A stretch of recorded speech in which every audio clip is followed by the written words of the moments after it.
வணக்கம். நம்ம இன்றைக்கி பார்க்கக்கூடியது வீசிங், அதாவது இரைப்பைன்னு சொல்லுவாங்க. இதை நம்ம பற்றி தெரிஞ்சுக்கணும் அப்படின்னா நம்ம தெரிஞ்சுக்கிறது நல்லது. ஒரு டைம் நம்ம மூச்சு இழுக்கிறோம் அப்படின்னா ஒரு மூச்சு இழுத்து விடுறது, அதில் என்ன நடக்குது அப்படின்னு நம்ம தெரிஞ்சுக்கணும். மூச்சு இழுக்கிறோம் அப்படின்னா அந்த காற்றானது நுரையீரல் போகும். நுரையீரலில் வந்து கிளை கிளையாக பிரிஞ்சு நிறைய காற்று குழாய்கள் இருக்குது. அந்த குழாய்கள் வழியே அந்த காற்று எடுத்துகிட்டு போயிட்டு உடம்புக்கு கொடுத்துட்டு அங்கே உள்ள கெட்ட காற்று, கார்பன் டை ஆக்சைடு காற்றை எடுத்துகிட்டு வந்து வெளியே விடும். இதுதான் இந்த நுரையீரலோட வேலை. இதில் பிரச்சனை ஏதாவது நடக்கிறப்போ இந்த மாதிரி ப்ராப்ளம் வீசிங் வர்றது இயல்பு. என்ன நடக்குது அப்படின்னா, ஒரு கிருமி தொட்டாக இருக்கலாம், வேறு ஏதாவது பார்ட்டிகல்ஸ், ஏதாவது தூசி, இந்த மாதிரி மூச்சின் வழியே உள்ளே போயிட்டு அந்த குழாய்களில் வந்து அடைக்கிற பட்சத்தில் நம்ம மூச்சு இழுத்து விடுறப்ப அந்த விசில் சவுண்டு ஏற்படுது. ஏன் ஏற்படுதுன்னா, அந்த குழாய்கள் வந்து சுருங்கி அடைச்சிக்கிறதுனால போதுமான அதுக்கான வழி ஸ்பேஸ் இல்லாமல் இருக்கிறதுனால இந்த சவுண்டு வெளிப்படுது. இது ஒரு நோய் கிடையாது, இது அறிகுறி. இந்த நோய்க்கு வர்றதுக்கு நிறைய காரணங்களும் இருக்குது. நம்ம சொல்கிறது இப்போ அலர்ஜி மட்டும் சொல்கிறோம்.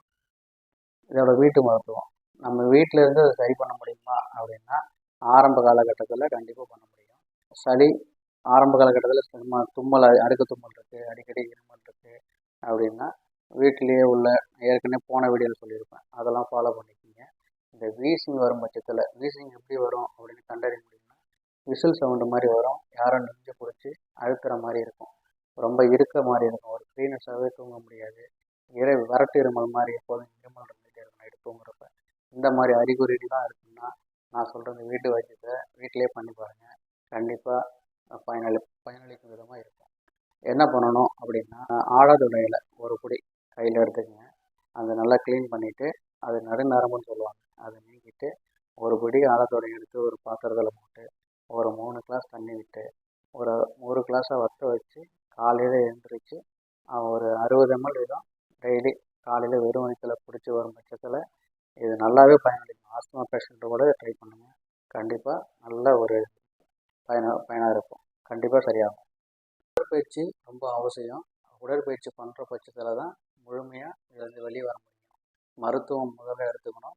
அந்த மூச்சு விட சிரமமாக இருக்குது, எனக்கு ரொம்ப தொந்தரவாக இருக்குது அப்படின்னா உடனே நான் எந்திரிச்சு எக்ஸசைஸ் பண்ணணும் அப்படின்னு நினைக்காதீங்க.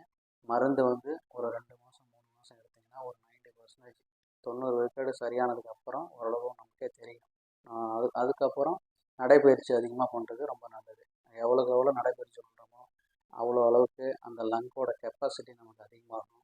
ஆக்சிஜன் நம்ம உடம்புக்கு தேவையானதை பிரித்து கொடுக்க ஆரம்பிச்சிடும். லங்ஸ் அது வேலை செய்ய ஆரம்பித்ததுக்கப்புறம் யோகா பயிற்சி, அதுக்கப்புறம் விளையாடுறது, மற்ற விளையாட்டுலாம் பண்ணிக்கலாம்.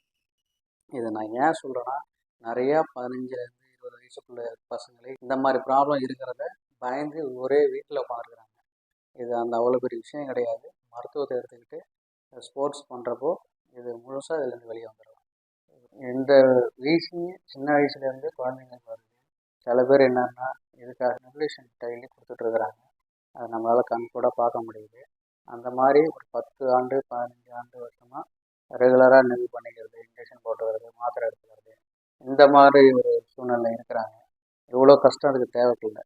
ஏன்னா அதுக்கான மாற்று மருத்துவமான சித்த மருத்துவத்தில் நல்ல நல்ல மருந்துகள் இருக்குது. கஷாய முறையும் இருக்குது, சிறப்பு, இந்த மாதிரி ஐட்டம்லாம் இருக்குது. 10 வருஷம் 15 வருஷம் அதில் மருந்து தொடர்ந்து எடுக்கணுமானா அது அவ்வளோ பெரிய நோய் கிடையாது. கண்டிப்பாக எடுக்க தேவையில்லை. ஒரு 2-3 மாதங்கள் மருந்து எடுத்தாலே உங்களுக்கான அதற்கான வித்தியாசம் தெரியும்.